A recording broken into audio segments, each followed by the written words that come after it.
historic lighthouse, haunted by a mysterious lightkeeper and a mischievous little girl.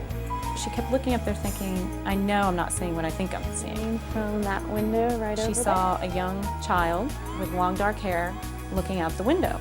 We'll go ahead and set up the infrared thermographic camera. Does anybody else smell anything? Right around in here. Cigar smoke. You smell someone smoking a cigar. In one of the pictures, there's sort of a misshapen type of a light that doesn't look round like it appeared to me. A celebrated bed and breakfast whose favorite guests are the spirits of a slave girl and a soldier who loved her. I saw fluttering from the side of my eye, and I turned around very fast, and there was a soldier. Well, certainly throughout many cultures, throughout human history, it's been believed that dreams are a way of communicating with the dead. Can you tell me what you're experiencing? Do you remember any imagery? A man, dark hair, 30s. He was kneeling next to somebody that was laying on a couch.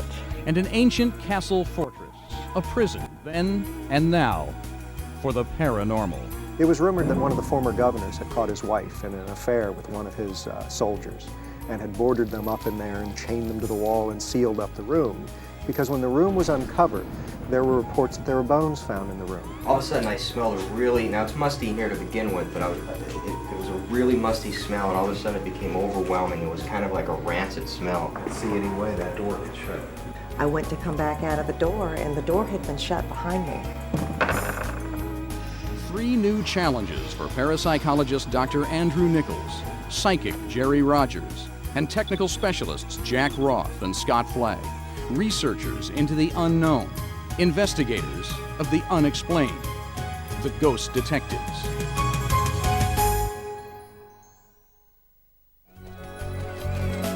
Many say St. Augustine, Florida is the most haunted city in North America. Every street, every building, every landmark is alive with history and memories. In the 16th century, Ponce de Leon dreamed of finding the paranormal here, the Fountain of Youth. 50 years later, his country, Spain, established a permanent city. Shortly thereafter, they built an imposing, frightening, and many say haunted fort. 2 centuries later, in American hands, the city built another haunted landmark, the St. Augustine Lighthouse. Today, the city, its many haunted inns and landmarks thrive, and for paranormal investigators and residents alike, so do the stories of ghosts.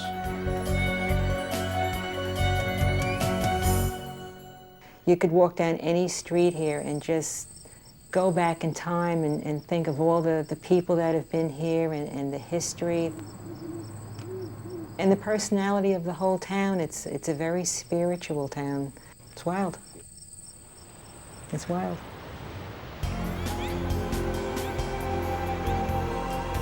A beacon for seafarers, a beacon for ghost hunters. Here you'll find strange sounds, mysterious footsteps, and unusual smells. Long-gone lightkeepers walk the tower. A malevolent phantom haunts the cellar. And a little girl plays in the windows. These are the spirits of the St. Augustine Lighthouse. First illuminated in 1874, the St. Augustine Lighthouse was built to guide ships through the shifting sands of Florida's then busiest port. The lighthouse compound had 3 buildings. There was the tower itself, 150 feet tall with 202 cast iron steps. At its top, a celebrated Fresnel lens. Adjacent to the tower was the fuel house. Here the keepers kept an office and stored the oil that powered the light. And immediately facing the tower and fuel house was the keeper's house. It was home for 3 lighthouse keepers and their families. Hi, I'm Andrew Nichols. Celeste Halsema. Nice to meet you, Celeste. Nice to meet you. This is Jerry. Celeste Halsema is the curator of collections at the St. Augustine Lighthouse Museum, and like most who work here, she's had first-hand encounters with ghosts. It seems to happen to me and a couple other people quite a lot. I don't know if we're more open to it or the ghosts like us, or maybe they want us to leave. I don't know. Lights will come on in the middle of the night when there aren't supposed to be any lights on, and things will be moved around in the museum when we know we left them a certain way the night before. The cisterns are where they collected water. At the St. Augustine Lighthouse, most of the ghostly activity is centered in 4 locations. There's the basement of the lightkeeper's house. Here there are 2 large cisterns. Often, visitors feel a certain malevolence next to the cistern on the left.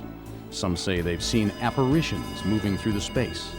Even now, as Celeste guides team leader Andrew Nichols through the basement, she can feel the presence. Do you still feel the sensation here, or is it?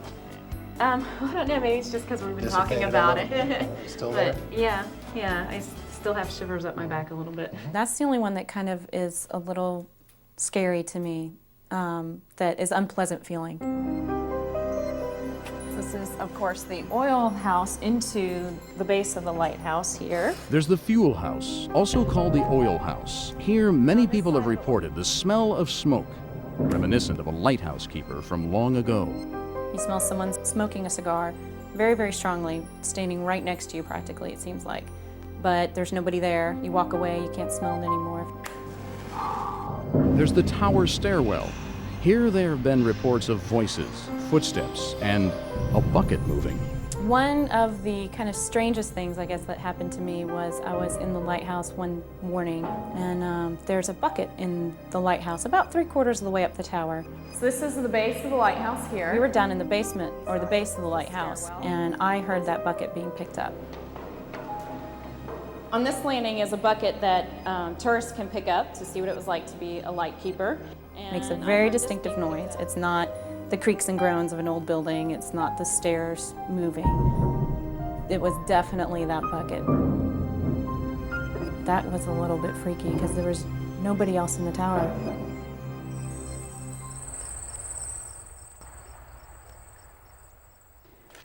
There's a young girl that is normally seen here, and she's often seen in the lightkeeper's house. And usually when people see her at night, it's from that window, which is the 3rd one. I came out here one day with a friend of mine, and she didn't know anything about the ghost stories, but I was telling her about some of my experiences in the tower. We came out here at night when it was closed and there was no one else out here. We've been closed for several hours.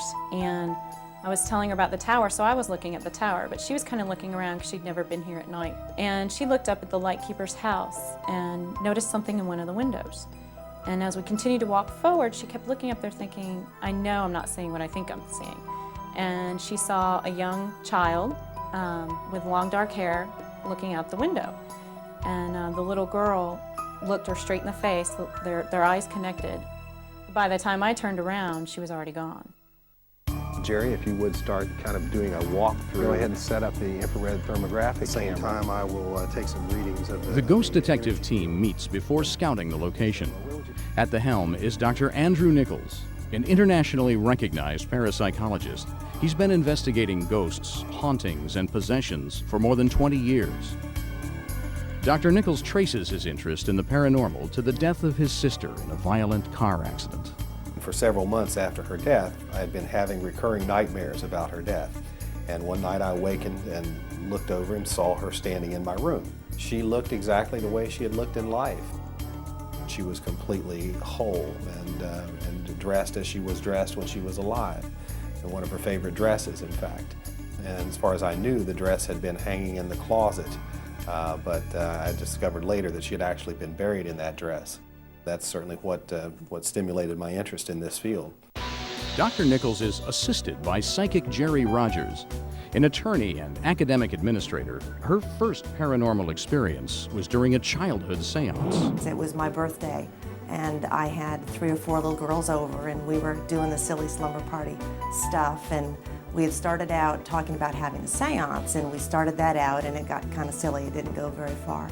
And then we decided to try levitation. My dad, silly, decided he'd be the first victim, and so he laid down on the floor, and one of us on each side of him put our fingers under a side of him, and then did the, light as a feather, stiff as a board, and we were lifting him up, and suddenly we looked up in the sky, there he was, up over our heads. All right, looks good here. Rounding out the team are technical experts Scott Flagg and Jack Roth.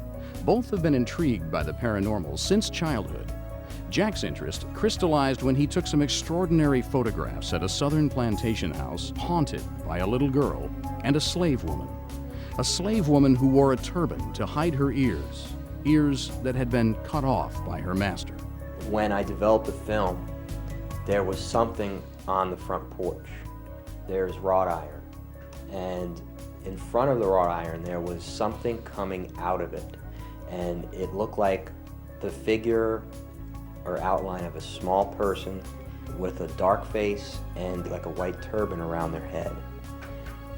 It was pretty shocking.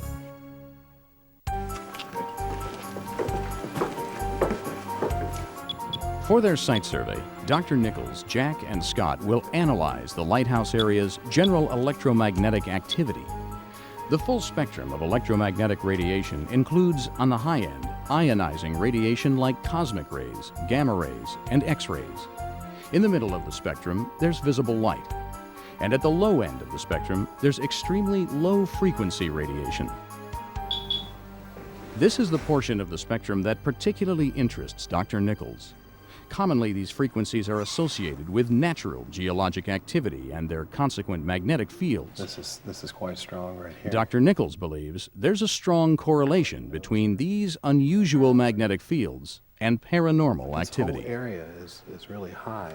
To measure this electromagnetic activity, often Dr. Nichols and his team use handheld equipment like this tri-field meter.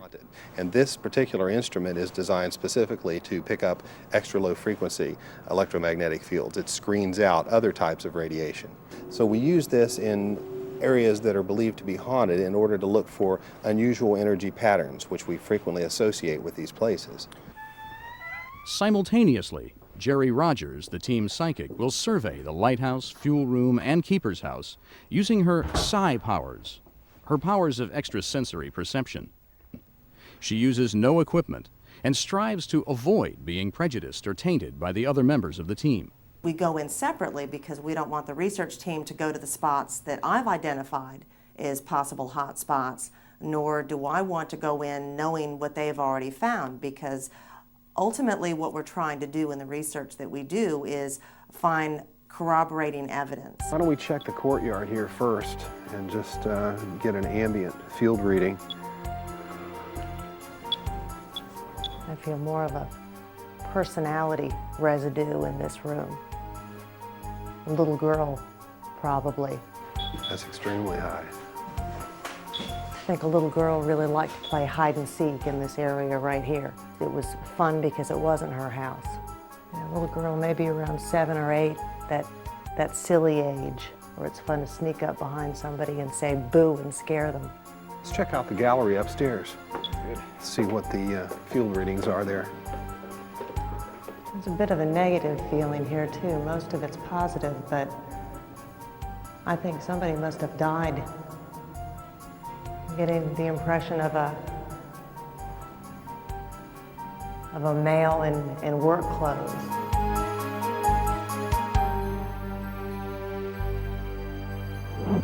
We finished our preliminary surveys. I thought we would talk a little bit about what the plan is going to be for today. The strongest impressions that I got were downstairs in the basement down here towards the stairwell, and then on the, I think it's the second landing of the lighthouse. Those were pretty much the strongest. Also the gallery seemed to be a significant place, probably a place we should check out more thoroughly, kind of halfway in between the center of the room, perhaps. The gallery upstairs on the second floor. Top floor.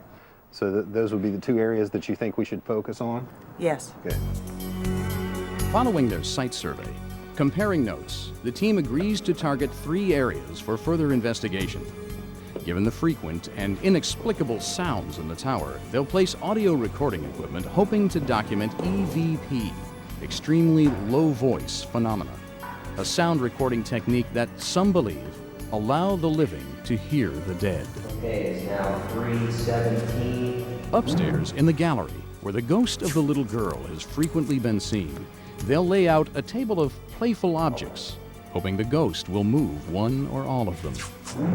And in the cellar of the keeper's house, noted for both malevolent sensations near the cistern as well as the playful ghost at the bottom of the staircase, tech experts Scott Flagg and Jack Roth will set up a series of computer-monitored sensors and motion detectors.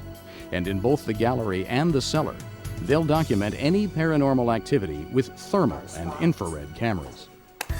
Primarily, infrared cameras are used at night under zero lux conditions where there's no ambient visible light, and they enable you to see in the dark, basically, by bouncing infrared radiation off of objects. This is a thermovision camera. For the purposes of paranormal investigations, it measures temperature variance. For some reason or another, paranormal phenomena seems to be captured quite frequently on the infrared spectrum with infrared cameras. The darker the color, the colder the area. These entities or this energy, they tend to be colder. With this, we're able to see it. With their equipment in place, Scott and Jack seal the gallery and the lighthouse and head for the courtyard. Have you all checked out the bathroom yet? No, The women's bathroom? no. Well, did you experience something in there? It's, of all of the places at this house, that's the creepy feeling spot. Outside, strange things are already happening. All the women are reporting a bizarre presence in the restroom. The geomagnetic field is high there, and there's also a large electromagnetic field surge right here. Did you go in the restroom itself? Because that's where it feels the strangest. It's quite high. Right there where the mirror is, for example, still very high. What about in the stall itself? We have to find out what's behind this door, though, and the door is locked. There could be some type of Imagine it might be electrical. an air conditioning duct. Ask Celeste, though, about the door.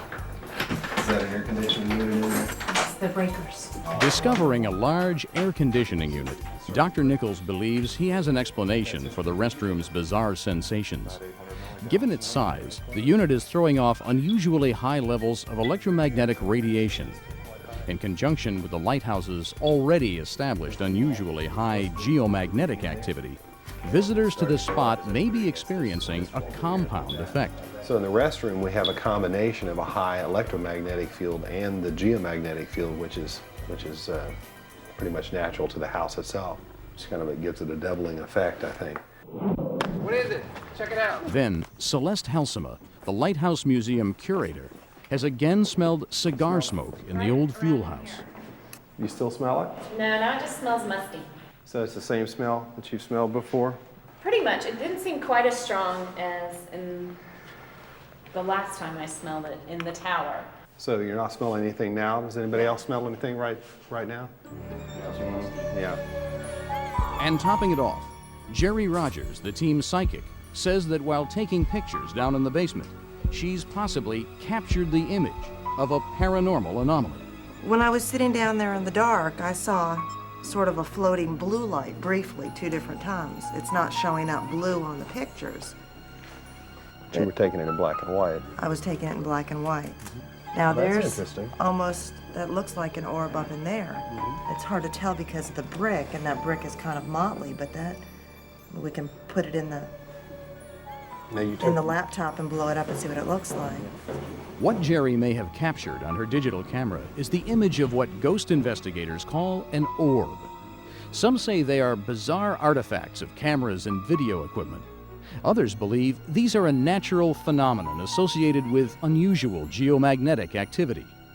But spiritualists assert that orbs are the basic spirit form, the essence of a ghost. It was kind of right up in here is where it was. And it seemed to kind of hover in this particular area. Now, were you in pitch black down there? I was in pitch black. I had the lights all extinguished. I had the flashlight in my pocket so that it wouldn't reflect any light. Dr. Nichols, Jerry, Scott, and Jack review their experiments. In the gallery, nothing has moved, no evidence that the ghostly girl has been present. In the tower, the EVP recording is negative, no unexpected sounds. This is the square waves. go ahead and fast forward the tape to the spot. But in the basement, where Scott and Jack had placed an array of sound and electromagnetic sensors, they're finding some extraordinary correlations. So you're graphing the magnetic field there? Right, this is magnetic field, sound level, and also ultrasonic motion detector. This is 15 to 20 milligauss here. Right. I mean, that's pretty high. How many spikes do we have on the electromagnetic field? There's 1, 2, 3 spikes. So there's actually a whole series of spikes. A couple of them between 15 and 20 milligauss. Can you tell what time that was? It appears that while Jerry was getting her picture of the orb, the team's sensor array spiked. This one here was the assistant lightkeeper's. Even more surprising, in the cistern, noted for its malevolent atmosphere, the motion detector has gone off. These spikes represent the distance to the back wall of the cistern, which is roughly 18 feet. These deviations in here suggest that possibly another object was closer, maybe 9 feet from the sensor. So this motion sensor operates on an ultrasonic beam. So that suggests that there may have been something inside the sensor which would have blocked that beam and set off the motion detector. The team has made some revealing discoveries in the basement, but Jerry has one last question. If a man did die in the lighthouse, who was he? These are the pictures that I collected from the archives. To help her solve the mystery, Celeste has pulled some historical photos. Neither of these seem like the man that I saw in the tower. He seems to be kind of the stature of the man that I saw in the tower. A little bit shorter and a little bit heavier build, but doesn't appear to have any facial hair, and it was kind of a sketchy image of his face that I got. Unfortunately for Jerry, none of these pictures connect with her ghostly impression. The men don't look like him, and they dress differently. Then, in the hallway, she sees an image that sparks her memory. This outfit that he has on is exactly what I was describing earlier in terms of the work type pants and the linen type, but a work shirt and the suspenders. Do you have anything else, any pictures that would be closer to that I could look at? Unfortunately, we don't. It's something that we're working on, that they're trying to research. Further investigation revealed that the clothing worn by this lightkeeper was from the Victorian era. During that time, there were 2 documented deaths. First, in 1859, a lightkeeper fell to his death while whitewashing the tower. Second, in 1892, another died of consumption. His name was William Harn. How's the electromagnetic field? Pretty much For the nominal. ghost detectives, this investigation has been extremely rewarding. They've documented the doubling effect of geomagnetic and electrical radiation in the restroom. And they've captured an orb image and shown its coincident effect on electromagnetic activity in the basement and the motion sensors in the cistern. All in all, the evidence supports Dr. Nichols' theory that electromagnetic activity is a catalyst for the paranormal. I think probably the most important thing is the fact that we've discovered this very unusual geomagnetic field, and that means a magnetic field generated by the Earth itself. So in a way, the house can be thought of as a giant storage battery, amplifying these magnetic fields, and people who are sensitive to them, who come into these environments, experience the ghosts that are here.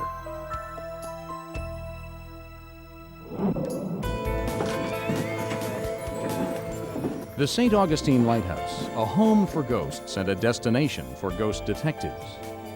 Given the history and these new discoveries, it's likely that the sightings will continue, and it seems for visitors and staff alike that they're welcome. At the St. Augustine Lighthouse, ghosts are just a part of the history, past, present, and future. Most of them don't bother me. It's kind of nice having some of them in the tower because you feel like someone's actually keeping an eye on the tower when no one's here. This is their home. Castles, dungeons, and ghosts. You don't expect to find all of them together in the United States, but in St. Augustine, Florida, the oldest city in North America, you have all 3, and a haunted history at the Castillo de San Marcos. Built in 1695, the Castillo was Spain's northernmost outpost in the New World. Its commanding location protected the town, the bay, and the Spanish treasure fleets returning home. Beginning in 1763, the Castillo was briefly held by Great Britain, but in 1821 it was ceded to the United States. In the 19th century, during the Indian Wars, the American military periodically used it as a prison for Native Americans. Plains Indians, Apaches, and Seminole Indians were all held here. Karen Harvey and John Stavely are experts on the Castillo and its ghostly history. Well, There definitely is a lot of spiritual activity here because of the history of the fort and how many people have come and gone. So many people have said they've had both feelings and sightings here inside the fort. There's a thickness that many people report, just a heaviness as they walk through some of the rooms. The fortress was laid out as a hollow square with diamond-shaped bastions at each corner and a single entrance. Outside, up on the gun deck and the central plaza, there have been ghostly sightings of soldiers. Some are reported active and at work, others dead from unknown injuries. Inside the Castillo, 3 particular areas are the focus of frequent paranormal activity. The best known is the powder magazine. Buried deep in the earth, it was designed to protect the fort's gunpowder from enemy fire. But the powder magazine's lack of ventilation made the room damp and unsuitable for storing gunpowder. The entrance was later sealed with stone, and this has led to one of the Castillo's great legends. It was rumored that one of the former governors had caught his wife in an affair with one of his soldiers and had boarded them up in there and chained them to the wall and sealed up the room, because when the room was uncovered after a cannon had fallen through the roof, there was reports of roses when they opened up the wall, this overpowering smell and sweetness. There were reports that there were bones found in the room, but nobody really knows whether those bones were human or animals. There's also one particular storage room noted for ghostly activity. Usually supplies were held here, but during the Seminole Indian Wars, this was a deadly prison for 20 captured Native Americans. Their leader, Kawakochi, was determined to escape from this room. All of the Indians starved themselves for several weeks and then finally managed to escape through a very small window that was approximately 15 feet off of the ground. The window was 5 feet high and only 9 inches wide, and yet all of them escaped. Maybe most mysterious of all is a dungeon-like cell next to the guard rooms. To this day, there's little known about it, but to anyone who enters, there's a sense of foreboding. 814 a moment ago. Jack, you go with the electromagnetic field meter. Using their handheld equipment and Jerry's psychic ability, the team begins their investigation with a site survey. They'll be looking for likely locations that document any of the 3 categories of ghosts. The most common is a residual haunting. It's often compared to a film loop, a memory in the location that repeats but doesn't interact. Then there's what's called a psi projection, an event, a movement that's actually caused by the psychokinetic abilities of someone in the area. Least common and most difficult to document is what's known as a genuine haunting, a ghost that actually interacts. You seem to have a real entity, a living consciousness without a body that is able to interact with the observer, is able to communicate information to the observer that the person witnessing the ghost wouldn't have otherwise known. These are the cases that are the most interesting and also the most rare. They're the ones that most strongly suggest the survival of the human mind after the death of the physical body. Somebody was willing to die to get out of here. How long did it peg out in the other room? A 1 second transient of over 100 milligauss. This room feels like just a montage of anger and sorrow and hopelessness. At 814, I had a spike of 814 a moment ago. This would not be a pleasant place to spend an evening, would it? Whoever was imprisoned in this area knew they weren't going to be released. Not just feelings of imprisonment and desperation, but torment. It's 821 in here, 821 milligauss. No, the whole room is high. An impression of desperation seems strongest right in this area, right around in here. The geomagnetic field is high throughout this whole compound. Reviewing their findings, Dr. Nichols, Scott, and Jack have discovered high electromagnetic levels throughout the Castillo. In particular, though, they've uncovered unusually high levels near the guards room and the old powder magazine. Jerry also had a strong reaction to the powder magazine. In general, she sensed trapped people. She also felt something disturbing in the cell near the guards' room. Those rooms were apparently used as prison rooms, and the one is actually a little bit to the side of the front entrance as you come in the Castillo, and it's way back behind another room, no windows in the room, and that was a room where I just felt very uncomfortable. Dr. Nichols and his team will set up 3 experiments.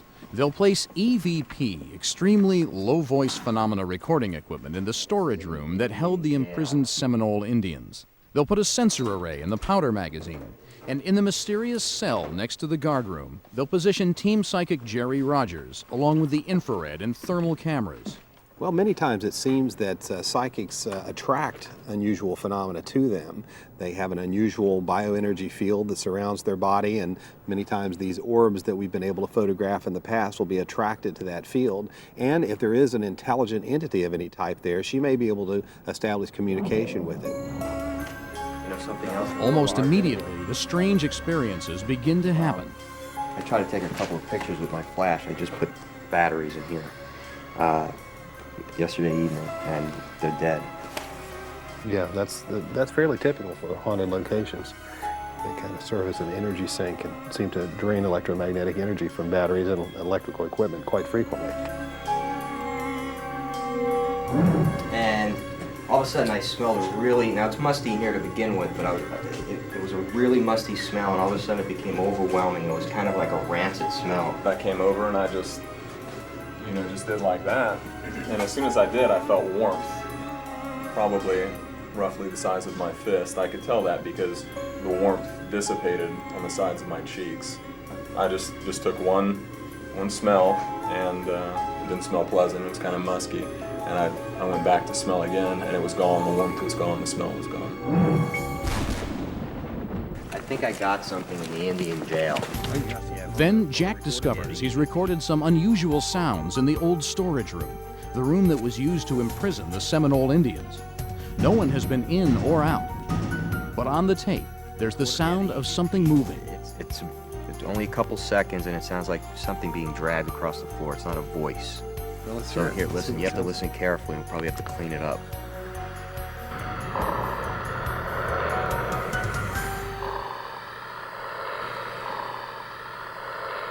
So it's about, what, 2.5 seconds there? It's it looks very like. brief, yeah. And this is just the lead in. This is like the normal room noise or microphone pickup. Even more amazing, as Jerry was snapping pictures in the mystery cell next to the guard room, she had a frightening experience. She may have encountered a genuine haunting. I went to come back out of the door, and the door had been shut behind me. That's very strange. You talking about the prison back here? Well, we definitely need to check that out. Let me see your hand again. So you cut your hand trying to get the door open? I must have scraped it on the coquina shells on the wall. I don't see how it could have swung shut. It's not an easy door to shut, really. You have to put some force behind it to shut it. There certainly aren't any real sources of drafts in this room.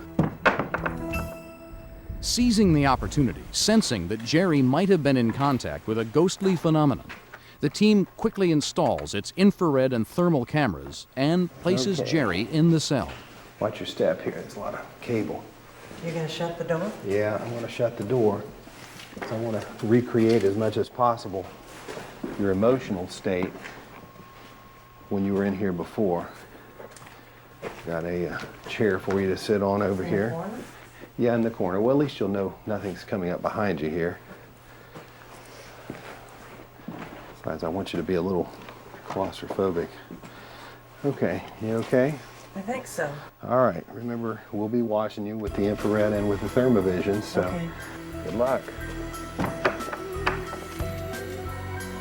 We'll start recording now. Probably a good idea when we find out if she's seen anything. For 20 minutes, nothing happens.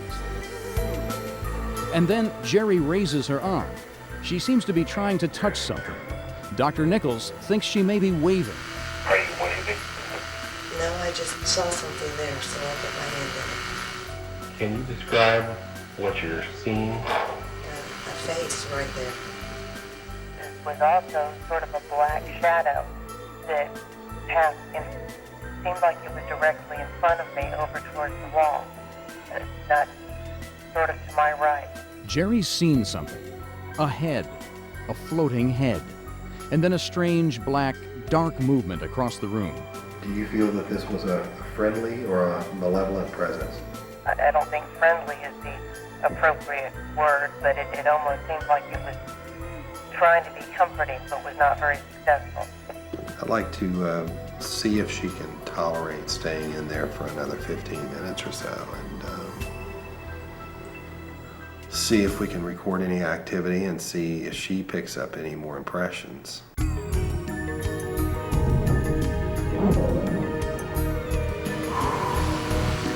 Andrew, can I come out now? Are you having a problem? Can I come out now? I think I'd like to come out now, please. Okay, I owe you a big steak dinner.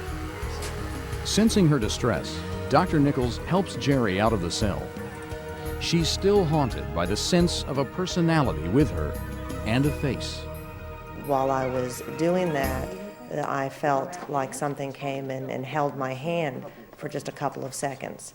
And at first it was a very comforting type of a feeling because I had tried to tune out where I was and that I was uncomfortable being in the dungeon room with the door shut. I had opened my eyes and was looking around to try and get my bearings, and right here to my right I saw what appeared to be a profile of a man's face, just the face.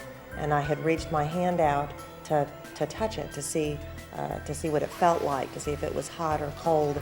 And as I reached my hand out, I couldn't see it anymore. But then when I looked ahead again, then a very dark shadow crossed the room in front of me from left to right, and it seemed to just disappear into the wall. But it didn't have any shape, just a very dark shadow, and it was very quick. And that was when I hit the walkie-talkie and asked if it was okay if I came out. For the ghost detectives, it's been an extraordinary investigation. Hotspots, bizarre sounds, and maybe most amazing of all, a possible contact with one of the rarest of paranormal phenomena, a ghost that acts and reacts. I think it's very likely that this is a genuine haunting. I'd rate this as a very important case, and I think it's certainly worthy of further study.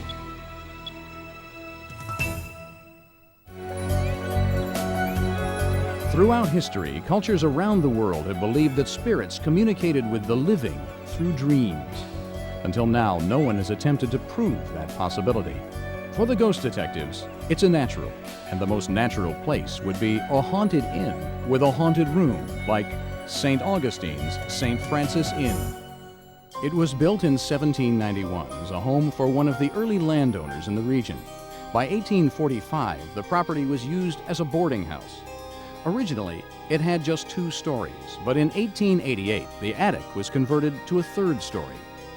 Here's where 2 star-crossed lovers met, a soldier and a slave girl. The room became known as Miss Lily's room, and probably no one knows Miss Lily, the inn, and the room better than Beverly Lonergan, the assistant manager of the St. Francis Inn. Lily got pregnant. For whatever reasons, the family did not like that. And from here, the stories, it goes into many different stories. We heard that he was so distraught that he went up to the room where they rendezvoused, where they met, and he hung himself. And then we heard another story that they banished Lily. And then we heard that Lily killed herself. Also, what we do know is that there are spirits here, and there are 2. They're definitely here at the St. Francis Inn. Countless visitors have seen evidence of Lily and the man she loved. Brenda herself has seen them both, though not just in Miss Lily's room. Brenda saw Lily's soldier lover in the dining room. I was writing on my ledger, and I saw fluttering from the side of my eye, and I turned around very fast, and there was a soldier right on the doorway, leaning with his arms crossed, very comical, just smiling. He was obviously a soldier. He had a hat that went in 3 points. And he had, I remember seeing shiny gold buttons. It was a very fancy uniform. And he seemed nice. He was comical. And it was I've never seen any flowing images. This is real people. And the image was this fast that I'm not sure, did I see what I think I just saw? And I shut my book and went home. Brenda saw Lily herself on the second-floor landing. Walking right past me was the back of a woman, not the face, but the back. And again, very tiny person with very black, coarse hair, carrying either towels or a baby. I saw the back of her, and she went into one of our rooms, which is a suite on the second floor. So this is the area where you had seen the second apparition at the top of the This is stairs? the second floor landing of the St. Francis Inn. This is Elizabeth's suite, She went right into that room? where I saw her go right in. This is the end of the hallway. We've also had some feelings in Anna's room. Anna's room had some activity in there as well? Yes, we sure Yeah. did. Actually, the energy levels are high all over the house. Yes. But the most active location in the St. Francis Inn is Miss Lily's room itself. Here, there have been apparitions, strange noises, and poltergeist activity, objects moving, things shaking. You'd think it would scare customers away, but many actually prefer this room. What I think would be a good idea, particularly since there's so much activity here, is maybe we can do a dream survey, a dream monitoring study. Throughout many cultures, throughout human history, it's been believed that dreams are a way of communicating with the dead, and there certainly are many parallels between the dream state and the altered state of consciousness that psychics experience when they appear to communicate with the dead. I want you to lay that way as much as possible so the camera will pick you up. In preparation, the team sets up infrared and thermal cameras and electromagnetic sensors. In addition, Dr. Nichols attaches electrodes to Jerry's temples to measure her heart rate and brain activity. Close your eyes and move your eyes from side to side under your eyelids. Across the hall, Dr. Nichols has set up a control room. Well, here we're monitoring Jerry's physiology as she's trying to fall asleep, and we're monitoring several different areas. I've got two types of brain waves that are configured here. This is the beta brain wave. That's the type of brain waves that we produce when we're wide awake. And this is the theta brain wave, which is the type of brain wave that we produce both on the edge of sleep to a small degree and in dreams to a greater degree, a much greater degree. Within an hour, Jerry is in what scientists call a hypnagogic state. During that state, although we're not technically in a dream state, as it's defined by science, we can have dream-like imagery.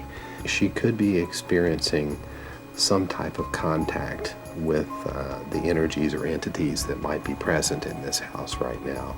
Why don't we go ahead and wake her up and see. Jerry? Yeah. Hello? Now that Jerry's awake, Dr. Nichols will ask her about her dreams, hoping to discover a connection between Jerry's dream imagery and the haunted history of the St. Francis Inn.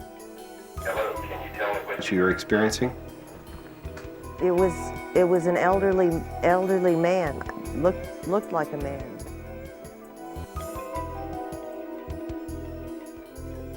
He was pants tucked in boots, you know, high boots.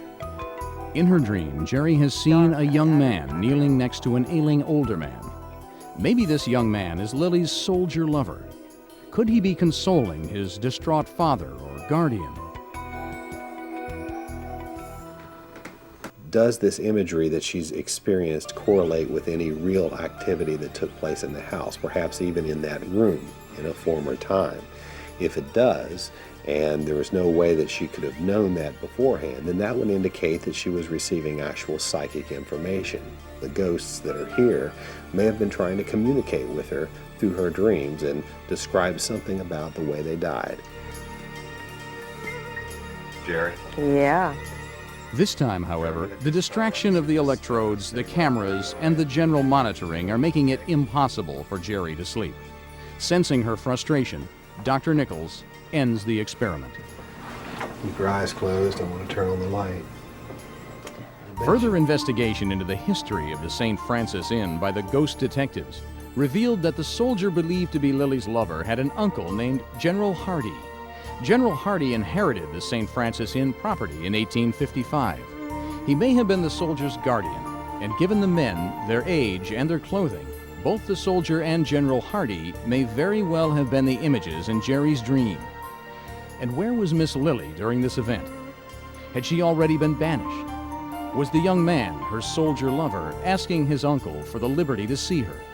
Was his decision breaking his uncle's heart? That may be revealed in the Ghost Detectives' next visit, their next dream, at the St. Francis Inn. I think that they really loved one another. I think they loved the town that they were in. I think they loved the inn, and they just like being here. I have never had any negative experiences at all, happy experiences.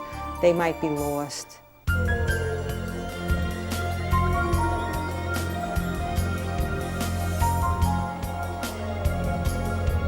St. Augustine, Florida. A city so ghostly, for those fascinated with the paranormal, it's irresistible. A haunted lighthouse, an ancient mysterious fort, and an inn with ghostly guests. The ultimate destination for an investigation led by the Ghost Detectives.